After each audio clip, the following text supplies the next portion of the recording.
The greatest truths are often hidden in plain sight. Confucius. In the heart of Southeast Asia lies a city so clean, so efficient, so disciplined that the world thinks it already knows it. But that's the first mistake. Because Singapore, though small, is wrapped in layers of myth, some whispered by foreigners, others repeated by its own children. They call it a nation without chaos, a place without mistakes, a city that feels more machine than man. But what if every one of those beliefs was a lie? Because behind the glass towers and the spotless streets, behind the rules and the silence, lies a truth that almost no one sees, a truth built not from power, but from precision. A truth so profound that it shocks even those who thought they understood Asia's most remarkable island. This is 7 Lies the World Believes About Singapore and the Truth That Will Shock You. Singapore, the Lion City, barely half the size of London, yet somehow larger than life. A place where order meets ambition, where dreams are built, not upon soil, but upon sheer will. But like all great nations, its story has been dressed in rumor, shaped by headlines, simplified by outsiders. To the West, it's a polished utopia. To some neighbors, a snobbish success. And to many, a mystery wrapped in steel and silence. But Singapore's truth is neither robotic nor cold. It is human, fragile, ingenious, and that truth begins with unlearning what the world believes. So today, we peel back the surface to confront the myths that have followed Singapore like shadows. 7 lies, 7 revelations. Each one, a mirror reflecting the heart of a nation that defies its limits and defines its destiny. Chapter 1. The Price of Perception. The first lie the world tells is that Singapore is only for the rich. They look at the glittering skyline, towers of glass and steel piercing the clouds, and imagine a playground built for billionaires. They read reports that rank it among the most expensive cities on earth, where a single car demands the price of a home, and where property climbs faster than reason itself. They assume that to live here, one must be born into privilege, that the island runs on gold instead of grit. But walk beyond the glamour, past the polished marble of Orchard Road, beyond the suits and skyscrapers, into the pulse of the people, and you'll find another Singapore. At dawn, the hawker centers awaken. Steam rises from iron woks. The scent of garlic and soy mingles with morning rain. And the first customers, taxi drivers, cleaners, students, gather with quiet purpose. Here, a bowl of noodles costs less than a cup of coffee in New York. Here, an elderly uncle counts out coins for his kopi, smiles, and greets the same stall owner he's known for decades. Here, life is simple, not poor, not lavish, but fair. Singapore's secret has never been wealth. It has been wisdom. The government learned early that prosperity without equality is poison. So it built systems, housing, healthcare, education, designed not for the elite, but for everyone. Subsidies make homes attainable. Public transport glides like clockwork, efficient, spotless, and within reach of every wallet. Healthcare doesn't leave families in ruin. And the food that sustains a nation, humble, rich, and shared, remains accessible to all. Yes, the cost of luxury is high by design, but the cost of dignity is low by choice. Because this is a country that understood something the world often forgets, that true wealth is not measured by what you can buy, but by what every citizen can afford to live without fear. Singapore is expensive to own, yet affordable to belong.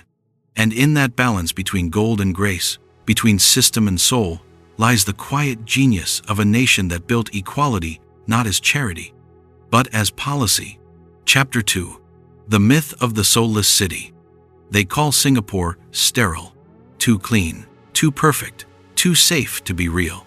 A city of rules, of order, of glass and silence, a place that traded soul for success. But look again. Step beyond the postcard skyline and into the veins of the city, where life hums in color and rhythm, and you'll find that what they call sterile is, in truth, sacred. Walk through Little India at sunrise. Hear the temple bells ring as the scent of jasmine, incense, and curry leaves fills the morning air. Vendors shout in Tamil and English, their voices blending into a music older than the nation itself. Walls are painted in wild shades, turquoise, marigold, crimson, a defiance against monotony. It is here that Singapore breathes in its full humanity. Messy, loud, alive. Then wander into Chinatown during Lunar New Year. Lanterns sway like beating hearts in the wind, each glow carrying the memory of ancestors who once arrived with nothing but dreams. Families crowd the markets, hands brushing over oranges, candles, and red packets, symbols of luck, loyalty, and renewal. The streets pulse not with commerce, but with continuity, the soul of a people who remember where they came from, even as they race toward where they're going. And then, drift through Kampong Glam. There, under the shadow of the golden dome of Sultan Mosque, Arabic calligraphy dances beside modern graffiti. The call to prayer echoes softly, weaving through laughter spilling from corner cafes. Tourists sip mint tea beside locals, sketching art on tablet screens, ancient and modern, coexisting without conflict. This is not sterility. This is harmony. A city that has mastered the art of stillness without stagnation. Singapore's soul does not shout. It listens. It hums quietly beneath the noise of traffic and trains and the clinking of chopsticks, in the rhythm of footsteps on clean pavements, in the dialects that rise and fall like music only the locals truly understand. It lives in the hawker stalls, handed down from parent to child, where recipes carry the taste of migration and memory. It lives in Singlish, that defiant blend of tongues, unpolished, unapologetic, alive. And it lives in the small, unspoken pride of a people who built something extraordinary from nothing at all. They mistook silence for emptiness. They mistook order for absence. But in truth, it is in that silence that Singapore breathes calm, deliberate, alive, because soul does not always announce itself with chaos. Sometimes it reveals itself in how a nation treats its people, in how a city stays clean, not through fear, but through respect. And in the stillness of that respect lies something the critics never see. A city not soulless but soulful, in a quieter language, one the world has not yet learned to hear. Chapter 3. The lie of fear. The third lie is that Singapore is ruled by fear, that its people live under watchful eyes, whispering in cafes, weighed down by invisible rules, that every smile hides restraint, and every act of obedience is born from dread. But those who believe this have never truly walked her streets. Step into the city after midnight. The air is warm, still, and alive with quiet confidence. Children laugh as they chase each other through open courtyards. Teenagers sit by the water at Marina Bay, their phones glowing softly in the dark. A woman walks home alone, unhurried, unafraid. In that silence, you realize something profound. This is not the silence of oppression, but the silence of peace. Yes, Singapore's rules are strict. There are fines for littering, for spitting, for jaywalking, even for chewing gum in the wrong place. But these laws are not shackles, they are scaffolds. They are the invisible architecture that holds up the everyday miracle of order. Where others seek control, Singaporeans seek care. Because every rule is a reflection of a promise that safety will not be a privilege, but a right. That a mother can let her child walk home without fear. That a wallet lost on the train will find its way back. That trust, not fear, governs the space between strangers. Western ideals often define freedom as the absence of restriction. But here, freedom wears another face. Freedom is not the right to do whatever you wish. It is the right to live without fear of harm, without the shadow of corruption, without the decay that rots nations from within. Singapore chose discipline not as a weapon, but as a shield that guards the innocent, that keeps order sacred, that allows life to unfold in peace. And the people? They do not obey because they are scared. They obey because they care, because they understand that society is not a contest of wills, but a shared responsibility. When the city is clean, when the trains are safe, when the streets gleam with quiet dignity, everyone wins. Singapore is not a nation of fear. It is a civilization of trust, bound by discipline, shaped by love. Because in its truest form, discipline is not about punishment, it is about protection.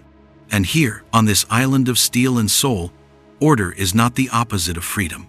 It is the foundation of it. Chapter 4. The Mirage of Wealth. Another lie whispers across oceans and headlines. that Singapore is a fortress of wealth, closed to outsiders. A place where foreigners arrive to serve, but never to belong. But look closer, and the mirage begins to dissolve. In truth, Singapore hums with the pulse of the world. Walk through its streets, and you'll hear it. Accents from India, France, Malaysia, the Philippines, Britain, China, and beyond. The city moves to 1,000 rhythms, each beat a story of ambition, migration, and hope. For 1 in every 3 who walk these streets was born elsewhere. Yet here, they find not exile, but opportunity. Foreigners don't just come to work, they come to build. They arrive with skills, dreams, and courage. And they find a system that rewards effort over entitlement. They open cafes and tech startups. They teach, they design, they heal. And as they do, they weave themselves into the fabric of a city that measures worth not by birthplace, but by contribution. Yes, there are rules, taxes, boundaries that protect the balance. But these are not walls, they are blueprints. Guidelines that ensure fairness between guest and host, between ambition and respect. Because Singapore's strength lies not in closing its gates, but in managing its openness. It is not anti-foreigner, it is pro-stability. It understands that harmony is not born from endless welcome, but from shared responsibility. Here, belonging is not bought with money, it's earned through purpose. Those who respect the system are welcomed by it. Those who give, receive. Those who build, endure. This small island learned long ago that the world is both its challenge and its chance. That survival depends on cooperation, and progress depends on trust. It invites the world not to consume it, but to grow with it, to contribute, to adapt, to thrive. Singapore does not promise comfort, it promises clarity. The rules are known, the path is visible, and success is never a mystery. It is a nation that says, "You are welcome to the table, but every seat must be earned." And perhaps that is the secret. Because while others drown in chaos disguised as freedom, Singapore stands firm, fair, and open, a living proof that true inclusion is not the absence of boundaries, but the wisdom to draw them well. Chapter 5. The Illusion of Abundance. The 5th lie may be the most dangerous of all, that Singapore will never run out of water, that its shining skyline and endless fountains prove abundance without end, that its success flows as naturally as the taps in every home. But the truth is far more fragile and far more inspiring. Singapore has no great rivers, no vast lakes, no snow-fed streams. It has no fertile mountains to catch rain, no underground wells that could sustain millions. From the very beginning, this island was born thirsty. Every drop of water was a test of ingenuity and of survival. In its earliest years, Singapore relied on its neighbor, Malaysia, for its lifeblood. Pipes carried imported water across borders, a constant reminder that independence could vanish with the turn of a valve. When tensions rose, so did fear not of armies, but of thirst. And so, the nation decided that its future could not depend on the generosity of others. If it was to endure, it would have to create water from nothing. Thus began one of the most extraordinary transformations in modern history. Through innovation and relentless planning, Singapore engineered what it calls its 4 national taps, rain catchment areas that harvest the sky, imported water that remains a link, not a leash, desalination plants that pull life from the sea, and new water, the crown jewel recycled and purified to perfection. Every molecule of it a triumph of science over scarcity. But behind this technology lies something even deeper, a philosophy. Singapore understands that abundance is never guaranteed, that luxury can vanish overnight, and that sustainability must be taught, not assumed. So it treats every drop as sacred. Children learn in schools that water is not infinite. Citizens are reminded to conserve, not because they are poor, but because they are wise. Even the fountains that decorate the city are symbols not of excess, but of victory. The illusion of abundance blinds many nations.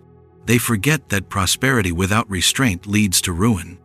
But Singapore remembers because its existence depends on remembering. Every drop that flows through its pipes tells a story of discipline, foresight, and resilience. For this island did not inherit its blessings. It engineered them. It did not wait for nature's mercy, it built its own miracle. And in doing so, it proved that necessity, not wealth, is the true mother of invention. Singapore's water story is not about comfort. It is about courage, the courage to plan a century ahead, to turn vulnerability into vision, and to build abundance not from luck, but from leadership. Chapter 6. The Silence of the Mind. For decades, another lie lingered quietly beneath Singapore's polished perfection, that Singaporeans do not struggle, that behind the neat uniforms, clean streets, and orderly queues lives a people immune to weakness, that stress, anxiety, and depression are strangers to this island of success. But the truth is softer, deeper, and far more human. In a nation built on excellence, where progress is a creed and performance a duty, many learn to wear strength like armor and silence like a crown. Students buried exhaustion beneath grades. Workers smiled through panic attacks and deadlines. Parents carried quiet storms in their hearts, believing that vulnerability was failure. And so, generation after generation, the city glowed on the outside while inside, countless minds fought unseen battles. They called it discipline. They called it resilience. But sometimes, what we call discipline is merely endurance.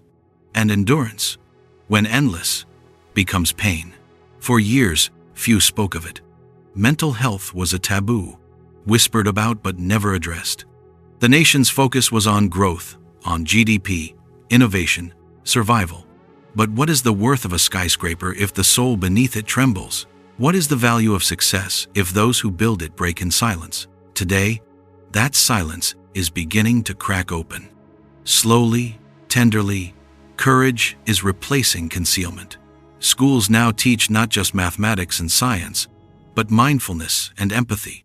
Workplaces encourage conversation instead of competition. Helplines ring not with shame, but with hope. A new sound in a once quiet city. And as the stigma fades, Singapore is discovering another kind of progress, one not measured in dollars or towers, but in compassion, understanding, and care. Because the mind, too, is infrastructure unseen, but essential. A healthy city begins not with its skyline, but with the hearts of its people. Now, doctors, teachers, and leaders speak openly about stress and healing. Celebrities share their struggles, and families learn that saying, "I'm not okay," is not weakness, it is wisdom. It is the first step toward wholeness. Singapore is still learning, but it is learning fast, that to build a future worthy of its people, it must nurture not only the intellect, but the inner life, because progress is hollow without peace, and the silence of the mind must no longer be endured, but understood. This, too, is nation building not of steel and circuits, but of empathy and grace. A Singapore where strength no longer means silence, but the courage to speak, to listen, and to heal together. Chapter 7. The Confidence Illusion. The final lie says that Singaporeans are too smart to be deceived, that in a nation so educated, so connected, fake news could never find a home. That misinformation is a foreign problem, not a local threat. But in an age where truth competes with noise, even the wisest can be fooled, not by lies that sound false, but by those that sound comforting. Because the greatest illusion of all is confidence. Confidence that we already know, that we are too informed, too discerning, too rational to fall for manipulation. And it is precisely this confidence that opens the door for deception to slip quietly in. Every day, Singaporeans scroll through oceans of information headlines, videos, forwarded messages, each claiming to reveal a hidden truth, each wrapped in urgency and emotion. And amid the rush, the line between fact and feeling begins to blur. Surveys reveal a sobering truth. Those who believe they can easily spot fake news are often the first to share it, not out of malice, but out of conviction, because conviction feels like clarity, even when it isn't. Singapore understands this paradox. It knows that in the 21st century, the battle for truth is not fought on the streets, but in the human mind. So instead of silencing the noise with censorship, it teaches discernment through schools, through public awareness, through digital literacy campaigns. It trains its citizens not merely to consume information but to question it, to ask, who benefits from this story? What purpose does it serve? Where does it lead? Because the war on misinformation is not a war of governments versus people. It is a war within every screen, every scroll, every click. It is a test of thought and a time of reaction. Singapore fights this war quietly, wisely. It builds a society that values reflection over reflex, that teaches its people to pause before sharing, to analyze before assuming. Because truth, in this era, belongs not to those who shout the loudest, but to those who think the deepest. And perhaps this is Singapore's final lesson to the world, that intelligence is not immunity, and education is not enlightenment, that even the most disciplined society must guard its mind, just as it guards its borders, its water, and its peace. The confidence illusion may be the hardest to break because it flatters the ego and feeds the heart. But Singapore is learning that humility, not certainty, is the real defense against deception. For the wise do not claim to know everything. They simply never stop questioning. And in that spirit of vigilance, calm, rational, and awake, Singapore stands not as a nation that knows all truth, but as one forever seeking it. So what, then, is Singapore's truth? It is not the flawless utopia the world imagines, nor the sterile cage its critics describe. It is a paradox, a nation forged in contradiction. Soft, yet strong. Tiny, yet titanic. Disciplined, yet deeply human. The world loves to simplify what it cannot understand, to call order oppressive, to mistake silence for apathy, to label success as soulless. But Singapore proves that the opposite can be true, that harmony can be more powerful than chaos, that humility can outlast pride, and that greatness can exist quietly. Because sometimes the loudest nations shout their strength, but Singapore, it whispers it. This is the Asian Scrolls, where we uncover the myths that shaped Asia and the truths the world refuses to see. If this story spoke to you, if it challenged what you thought you knew, then like, share, and subscribe, so that the scroll may continue to unroll. Because every myth hides a truth, and every truth begins with a question.